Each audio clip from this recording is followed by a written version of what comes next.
Hi guys, and happy weekend. My name is Natalia and I'm the creator of Light Witch Tarot, and today we are doing our card energy reading for the week of March 7th to March 13th, and we are using the Celtic Spirit Oracle along with a few other decks like the Tree of Life Tarot. These two are my two favorite decks at the moment. You guys know that I have over 1,000 decks, but these guys have been on my table all week and they're gonna remain there.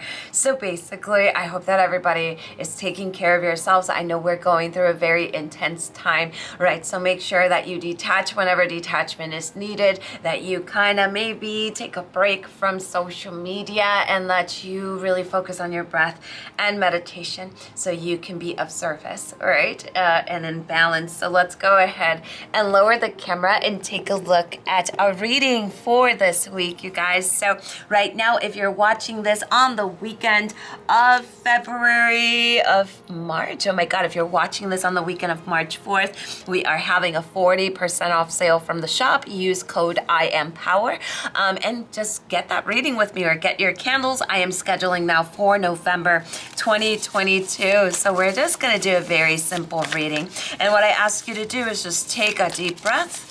Allow yourself to take that breath into any place of your body that feels tight, and then breathe that tightness out and just be here in this very moment with me. This is all that we have right here, right now, right? So let's go ahead and take a look at the energy for this week, right? So we start off with that Two of Hearts. So the Two of Hearts is kind of asking us this week to reassess our relationships, to take a look at where we're feeling like we may be giving a little too much and not receiving. Now, giving and loving is unconditional, but a lot of times you will see how a lot of people will just show up in your life just to take, right? Or maybe if you don't do something their way, they just start attacking you, or they start drama.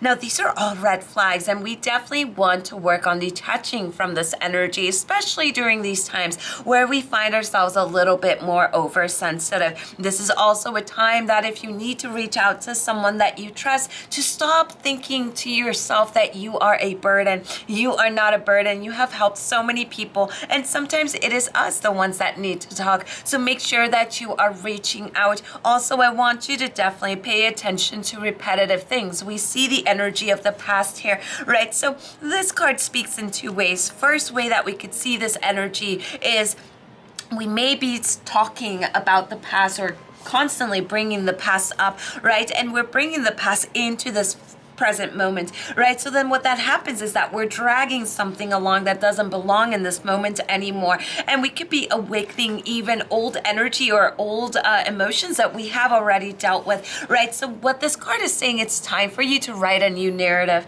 It's time for you to write a new story. It's time for you to let go of the stories that you have been telling yourself, right? So every time that you talk or think about your past, you're bringing it into your present and limiting your future, right? So what we want to see here is really being in the moment, right? So whatever works for you, you want to keep that. You want to move with that. Whatever doesn't work for you, this is what you want to remove from this present moment. What we see in the past, it's also paying attention to repetitive situations, right? Because this may be a time where you're breaking these karmic bonds. And the way that we see this is by, if something is happening on repeat, maybe with a whole new person, maybe a whole new situation, but you find yourself in the same exact situation that you were in, this is definitely a great calling to take a step back and see, is this repetitive, and how can I really work with this lesson so I can release this pattern, right? When we see the 10 of Trees right now, it's also really, really staying loyal to your truth, standing up for the things that you believe in,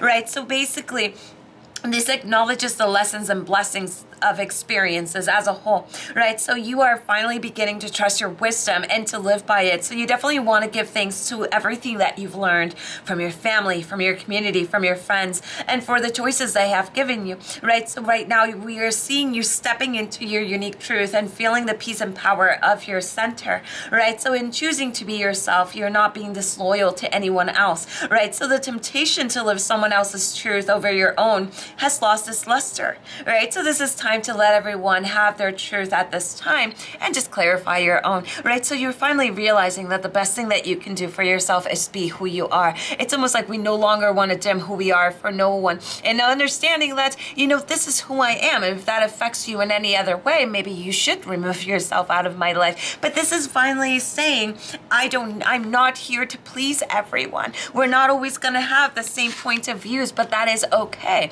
right? Here we see the energy of Gwyneth and the energy of Fawn, right? So we definitely want to work with bringing in more nurture into our life, right? Being in the present moment, right? And really mothering ourselves, really bringing nurturing and compassion to us, the healing and time that we need so we can be of service in a strong way to those people that need us. When we see the energy of Fauno, which is known as Fawn, right? We are seeing us stepping into these new beginnings, right? And this willingness, these opportunities that maybe start showing up. Now, the thing about this is, remember that new beginnings in the enlightenment journey, they are not as people tend to talk about them, like, oh, this is so beautiful. You guys know that they're very hard, they're very uncomfortable, right? But what we see with this energy is reminding you that entering into anything new can be overwhelming, stressful, traumatic even. However, the more we learn to understand things from a different viewpoint, or even just to allow without understanding at all, the more we allow the change to happen, right? So change can happen whether we like it or not, but it always has the same outcome. It shifts us into a different place where we have the opportunities to learn and grow, right? So we cannot control what happens to us, but we can control our reaction to it, right? So as you can see, we are in this energy of changing. We're in this energy of really claiming back our power, but also really dealing with those boundaries and really, really taking a look at where in our life we need to release things or maybe let somebody go. The power of alchemy or shape-shifting, whatever you want to call it, is seeing the old us that's shedding as the lead, right? And seeing the new us that we're stepping into as the gold, right? So our main card is the Angel of Manifestation. And the Angel of Manifestation says your efforts, determination, and perseverance are all paying off. So guys, we've got this. I love you. Remember to take care of you. Remember that putting yourself first does not make you selfish, because at the end of the day, you should be your priority every single day. So I love you guys. There's my big hat. I will see you next week. Lots of love and light to everyone, and blessed be. Bye-bye.